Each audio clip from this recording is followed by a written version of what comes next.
Salut gang! Aujourd'hui, je réponds à une question d'une abonnée qui m'a demandé quelle était la différence entre la diète paléo et la diète cétogène et quel était mon avis au sujet de ces deux diètes. Alors, comme vous le savez, je cuisine dans les deux diètes, j'alterne à l'occasion entre les deux et j'y vois un avantage. Donc, pour vous expliquer un petit peu la différence entre les deux, je vous ai préparé un graphique que je vais vous mettre à l'écran tout de suite. Donc, vous pouvez voir que la diète paléo et cétogène, au milieu, il y a une grosse section de points en commun, mais en gros, les différences entre le paléo et le cétogène, c'est que le paléo ne focus pas sur la réduction des glucides, tandis que le cétogène, c'est son cheval de bataille, si on peut dire. Alors, le paléo va permettre tous les fruits, tandis que le cétogène va être plutôt axé sur les petits fruits qui ont moins de glucides. Le paléo va également permettre tous les sucres naturels, donc qu'on parle de miel, de sirop d'érable, de sucre de coco, c'est très utilisé dans le paléo. Il va permettre aussi au niveau des légumes tout ce qui est racines et tubercules, donc betteraves, patates sucrées, même à la limite la pomme de terre blanche.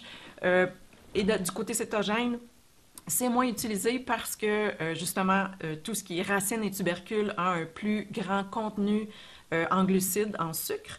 Et si on revient au paléo pour faire une certaine dernière différence, c'est qu'on va vraiment axer sur le côté nutritif de chacun des repas qu'on prépare avec le moins d'additifs possible. Donc on cuisine vraiment pour avoir une qualité nutritive dans l'assiette. Et on élimine de façon générale tous les aliments qui pourraient être considérés comme addictifs. Donc, les produits laitiers et les fromages en font partie. Du côté cétogène, c'est permis. Alors, tout ce qui est gras, tout ce qui est crème très grasse, crème épaisse, les fromages qui sont gras sont permis du côté cétogène. Alors, en gros, c'est ça. Je vous dirais mon avis sur les deux diètes. Je trouve que ce sont deux diètes qui ont leurs avantages. Vous savez, moi, j'ai commencé le paléo il y a 5 ans de ça et j'ai éliminé les douleurs arthritiques, les douleurs articulaires aux doigts que j'avais. Donc, simplement en changeant ce que je mettais dans mon assiette. Et pour moi, ça a été une belle révélation. Et ensuite, j'ai découvert le cétogène qui prônait pour une réduction des glucides. Et j'ai vu aussi un autre type de bienfait qui était celui vraiment de ne pas avoir faim entre les repas, de carburer au gras pour avoir son énergie, d'avoir une clarté d'esprit encore plus grande.